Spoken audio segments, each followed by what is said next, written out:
Good afternoon. This is Sean Golding with Golding and Golding, here to discuss the tax and reporting basics for legal permanent residents, aka green card holders.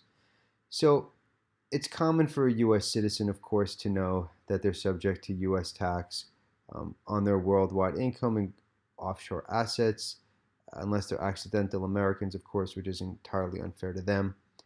But there's a second category, legal permanent residents, who are also subject to U.S. tax and worldwide reporting, no matter where that money is earned, no matter where they reside. So most countries have something called residence-based taxation. The U.S. has something called citizen-based taxation. It's a misnomer because citizen-based taxation also includes, you guessed it, legal permanent residents. So a legal permanent resident is also subject to U.S. tax and on their worldwide income, as well as global reporting on their offshore assets. One important thing to keep, well, two important tips to keep in mind for a green card holder: just because you live outside of the country, you're still subject to worldwide income and reporting. And if you let your green card just lapse without voluntarily abandoning it on something like an I-407, then technically, from a tax standpoint, you're still considered a U.S. person for worldwide income and reporting purposes. The U.S. income tax rules, as I've said, they involve the worldwide income. If you have income in a foreign jurisdiction, whether you live there or not, doesn't really matter. And if you live outside of the U.S., you're a green card holder, and you're earning all of your income from foreign sources, still has to be reported on a 1040, not a 1040 NR. Technically, you may not be a quote-unquote resident living in the U.S., but you're considered a permanent resident despite possibly living in a foreign jurisdiction. There is earned income and investment income. They're both taxable, but if you qualify for the foreign earned income exclusion on your earned income, then you can generally exclude up to $105,000 of income on your annual tax return. In addition, there's also a foreign housing exclusion that lets you eliminate some of the foreign housing. It's kind of set up like a sandwich. The first 15,000 you can't, the middle 15 to 30 you can. Anything over that is normally excess, and you can't always exclude it from the housing.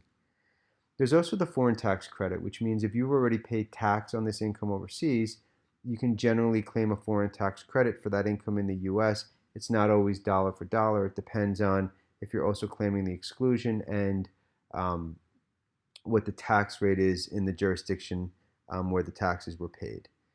When it comes to reporting, there's tons of different acronyms. There's several different international information reporting forms.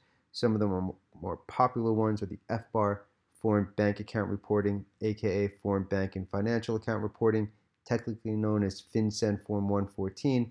Even though it's a FinCEN form, the IRS enforces it. The threshold for filing is more than $10,000 on any given day in your aggregate total of FBAR reportable accounts, so it doesn't matter if it's one account with $100,000 or 12 accounts with $1,000. Once you break the $10,000 barrier in total, you report all of the accounts. There is also FATCA. FATCA is the Foreign Account Tax Compliance Act. You may have received a FATCA letter from one of your foreign financial institutions asking about your U.S. status. From a U.S. person standpoint, an individual filing a tax return, FATCA is generally handled on a Form 8938. It's filed along with your tax return. Taking a quick step back, the FBAR is filed electronically. It's due when your tax return is due, but it's not technically part of your tax return. Even if you don't have to file a tax return, if you meet the threshold requirement, you still file an FBAR. With the 8938, it's part of your tax return. It's a schedule or a form within your 1040, and if you don't have to file a 1040, you don't have to file a Form 8938. They go hand in hand. Similar information, but the 8938 is more detailed. It will also ask for income associated with the assets. The FBAR is foreign bank accounts. It includes more than bank accounts, but it's limited to accounts. So a pension, yes, but like a stock certificate, individual real estate, no. When it gets to the 8938, it includes assets. So your stock certificates would be an asset. Something like cryptocurrency may be considered an asset. In addition to the FBAR and FATCA, there's also other international information returns for things such as foreign trusts on a 3520A as in Apple. excuse me, of 5471 for foreign corporations, and 8865 for foreign partnerships, and 8621, excuse me, for a PFIC, which is a passive foreign investment company. To you, it's just a big headache and can be costly when it comes to tax for the IRS.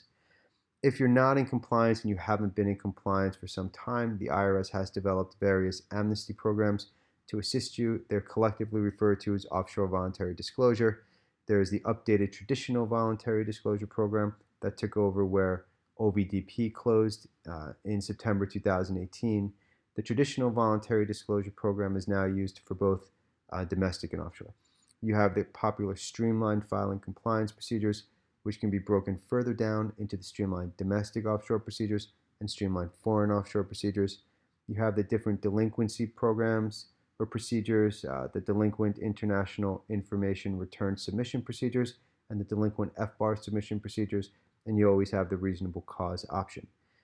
If you want more information, please visit our main website, goldinglawyers.com. We have lots of free information up there. We try to update the tax law blog as much as possible. It slows down a little bit during tax season, of course, and you can always schedule a reduced fee initial consultation if you're interested. Again, my name is Sean Golding with Golding & Golding. Thank you for your time. Enjoy the rest of your day.